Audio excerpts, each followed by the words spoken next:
प्यारे विद्यार्थियों नमस्कार। विद्यार्थियों कक्षा 10 विषय हिंदी के ऑनलाइन शिक्षण में आपका स्वागत है। विद्यार्थियों आज हम कविता क्रमांक 3 जिसका नाम है सवैये और आज के इस भाग में भाग 2 का हम परिचय प्राप्त करेंगे।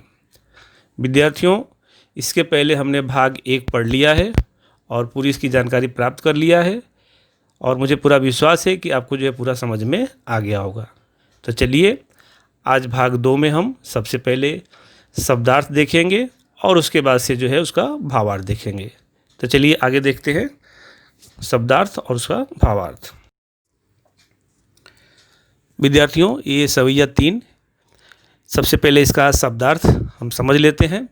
तो चलिए सबसे पहले मोरपखा अर्थात मोर के पंखा बना हुआ मुकुट, गरे गरे का अर्थ है गले में, गोधन अर्थात गाय रूपी धन, भावतो अर्थात अच्छा लगना, मुरलीधर अर्थात श्री कृष्ण के लिए ये शब्द प्रयुक्त किया गया है जिसका अर्थ है मुरलीधर अर्थात कृष्ण, रखी हूँ अर्थात रखूँगी, पहिरूँगी का मतलब है पहनूँगी, ग्वारिन ग्वारिन का अर्थ है ग्वालिन, वो ही अर्थात जो कुछ, अधरा अर्थात होठों पर, गुंज गुंज अर्थात एक जंगली पौधे का छोटा सा फल होता है जिसे गुंज या गुंजा कहा जाता है, पीताम्बर अर्थात पीले रंग का वस्त्र, फिरोंगी अर्थात फिरूंगी, स्वांग स्वांग का अर्थ है रूप धारण करना यानी उसी प्रकार का जो है बिल्कुल प्रतिरूप जो है बनना, धरूंगी अर्थात रखूंगी। तो विद्यार्थियों ये हो गया सवैये 3 में जो भी शब्द आए हुए हैं उसका शब्दार्थ। यदि हम शब्दार्थ को समझ लेते हैं तो भावार्थ समझने में काफ़ी आसानी रहेगी, काफ़ी सहूलियत रहेगी। तो चलिए हम जो है अब सवैये को पढ़ेंगे और पढ़ करके उसका भावार्थ समझेंगे। विद्यार्थियों जैसे छंद होता है तो सवैया जो एक छंद ही है, जैसे दोहा होता है, चौपाई होती है, उसी प्रकार से सवैया जो है छंद का एक प्रकार है। तो उसको किस प्रकार से पढ़ा जाता है सबसे पहले हम उसको जो है पढ़ करके बताने की कोशिश करते हैं, फिर आप भी जो है उसको पढ़ करके इस प्रकार से थोड़ा प्रैक्टिस करते रहिएगा। मोर पखा सिर ऊपर रखियों, गुंज की माल गरे पहिरोंगी, ओढ़ी पीताम्बर ले लकुटी बन, गोधन ग्वारिन संग फिरोंगी, भावत वो ही मेरो रस खानी, सो तेरे कहे सब स्वांग करूँगी, या मुरली मुरली धर की, अधरा न धरी अधरा न धरूँगी।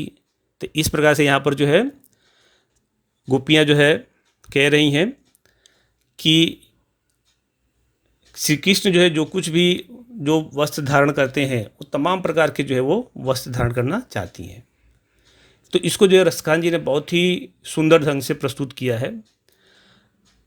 प्रस्तुत पंक्ति में रसखान जी कहते हैं कि कृष्ण से जो अपार प्रेम करने वाली जो गोपियां हैं वह गोपियां एक दूसरे से बातचीत कर रही हैं और कह रही हैं कि वो कान्हा अर्थात कृष्ण के द्वारा जो कुछ भी जो वस्तु है, जिन वस्तुओं का उपयोग जो श्री कृष्ण करते थे उन वस्तुओं की मदद से जो है वो कान्हा का जो है स्वांग धारण करना चाहती हैं अर्थात कृष्ण का जो है रूप धारण करना चाहती हैं।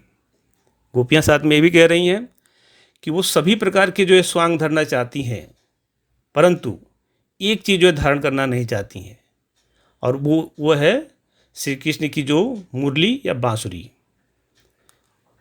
श्री कृष्ण की जो बांसुरी है, जो मुरली है, उस मुरली को जो है गोपियाँ धारण करना नहीं चाहती हैं। धारण क्यों नहीं करना चाहती हैं इसके पीछे 2 तर्क है जो हम भावार्थ बताते समय आपको जो है उसको क्लियर करेंगे या समझाएंगे। तो विद्यार्थियों ये हो गया इसका जो है संक्षिप्त में सारांश। तो चलिए हम अब जो है अब सवैये को पढ़ते हैं और उसका भावार्थ आपको समझाते हैं।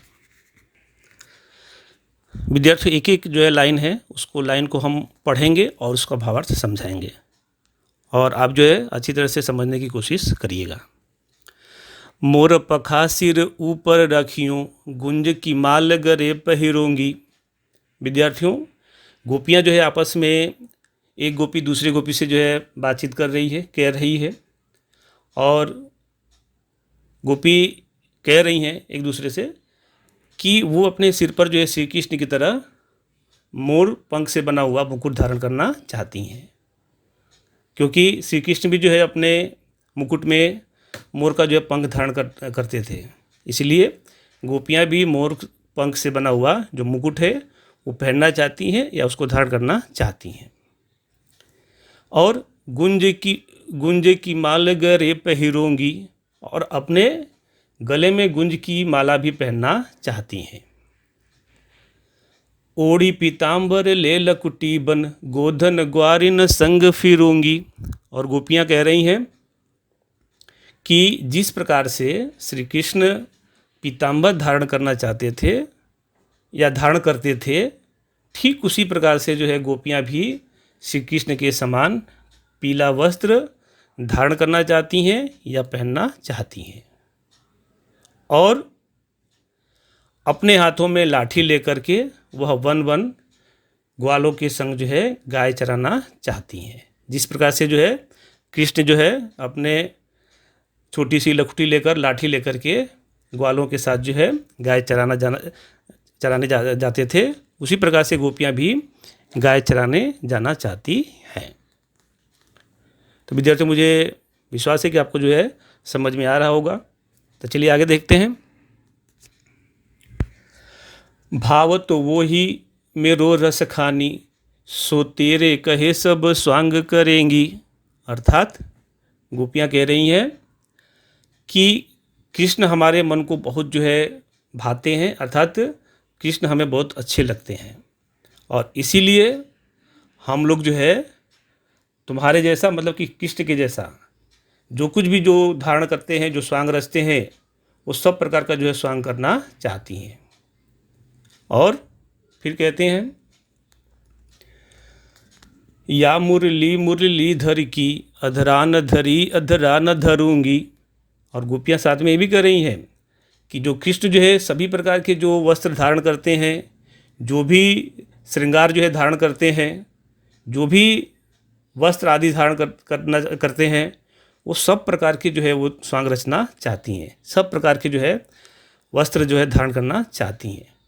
परंतु कहती हैं कि या मुरली मुरलीधर की, अर्थात गोपियाँ कह रही हैं कि कृष्ण की जो बांसुरी है, जो कृष्ण की मुरली है, उस मुरली को जो है वो अपने होठों के ऊपर जो है धारण करना नहीं चाहती हैं, क्योंकि इसके पीछे जो है दो कारण है, दो तर्क है। पहली बात ये कि गोपियाँ ऐसा मानती हैं कि जो बांसुरी है वो श्री कृष्ण जो है हमेशा अपने ओष्ठ के ऊपर जो है उसको लगाए रहते हैं, उनको जो है अपने बांसुरी से काफ़ी प्रेम है। और यदि उस बांसुरी को गोपियाँ अपने होष्ठ के ऊपर लगा देती हैं या लगाती हैं या धारण करती हैं, तो बांसुरी जो है क्या हो जाती है, जूठी हो जाती है। इसलिए जूठी न हो, इसलिए वह श्री कृष्ण की मुरली को धारण करना नहीं चाहती हैं। एक तर्क तो ये है। और दूसरी बात ये है कि जिस प्रकार से श्री कृष्ण जो है हमेशा उस बांसुरी को जो है अपने ओष्ठ के ऊपर लगाए रहते हैं, इस हिसाब से जो है गोपियों को काफ़ी उस बांसुरी से ईर्ष्या होती है, और उस बांसुरी को जो है गोपियाँ अपनी सौतन के रूप में देखती हैं, उसको जो अपनी सौत मानती हैं। इससे उससे जो है क्या हो रहा है, गोपियों को उस बांसुरी से ईर्ष्या हो रही है। और इसीलिए जो है गोपियाँ कहती हैं कि श्री कृष्ण ने जो कुछ भी धारण किया है वो सब कुछ जो है धारण करना चाहती हैं, परंतु सिर्फ मुरली को जो है वो अपने अधरों के ऊपर धारण करना नहीं चाहती हैं, क्योंकि जो है एक बात है कि वो जूठी हो जाएगी, और दूसरी जो है उससे, उस बांसुरी से उनको जो है सौत के समान जो है ईर्ष्या हो रही है। इसलिए वह उस बांसुरी को जो है अपने ओष्ठ के ऊपर, अधर के ऊपर धारण करना नहीं चाहती हैं। तो विद्यार्थियों, मुझे पूरा विश्वास है कि इस सवैये का जो भावार्थ है और जो शब्दार्थ है वो आपको जो है समझ में आ गया होगा। तो चलिए हम जो है सवैये 4 के बारे में देखते हैं और समझते हैं। विद्यार्थियों, सवैया 4